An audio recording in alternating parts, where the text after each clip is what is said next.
ഈ കാണുന്ന 41 പടികൾ ഇറങ്ങിയാൽ പൂർണ്ണമായി വനത്തിനുള്ളിൽ അച്ചൻകോവിലാറിന്റെ തീരത്തായി കാടിന്റെ സൗന്ദര്യത്തിൽ ലയിച്ചു നിൽക്കുന്ന ക്ഷേത്രം കാണാം. ഈ സ്ഥലത്തിന്റെ പ്രത്യേകത കൊണ്ട് വിവിധ ജാതി മതസ്ഥർ ഇവിടെ എത്താറുണ്ട്. കേരളത്തിലെ 999 മലനടകളുടെയും അധിപനായി കണക്കാക്കുന്നത് ശ്രീ കല്ലേലി ഊരാളി അപ്പൂപ്പനെയാണ്. ശ്രീ കല്ലേലി ഊരാളി അപ്പൂപ്പൻ പ്രപഞ്ച ശക്തിയാണ്. മനമുരുകി പ്രാർത്ഥിച്ചാൽ ആഗ്രഹ സൗലീകരണം ഉറപ്പാണ്. മലദൈവങ്ങളുടെ അധിപനാണ് ശ്രീ കല്ലേലി ഊരാളി അപ്പൂപ്പൻ. മറ്റു ക്ഷേത്രങ്ങളിൽ നിന്ന് വ്യത്യസ്തമായി 24 മണിക്കൂറും ദർശനം ഉള്ള കേരളത്തിലെ ഒരേ ഒരു കാനന ക്ഷേത്രമാണ് ശ്രീ ഊരാളി അപ്പൂപ്പൻകാവ്.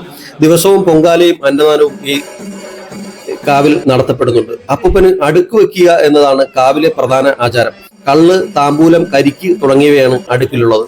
കാവിന് കൂട്ടായി വാനരക്കൂട്ടങ്ങളും മറ്റു പക്ഷിമൃഗാദികളുടെ കാഴ്ചയും മനസ്സിന് ആനന്ദവും സന്തോഷവും നൽകുന്നതാണ്. പൂർണ്ണമായും പ്രകൃതിയിൽ അധിഷ്ഠിതമായ പൂജകളും വഴിപാടുകളുമാണ് ഇവിടെ നടത്തിവരുന്നത്.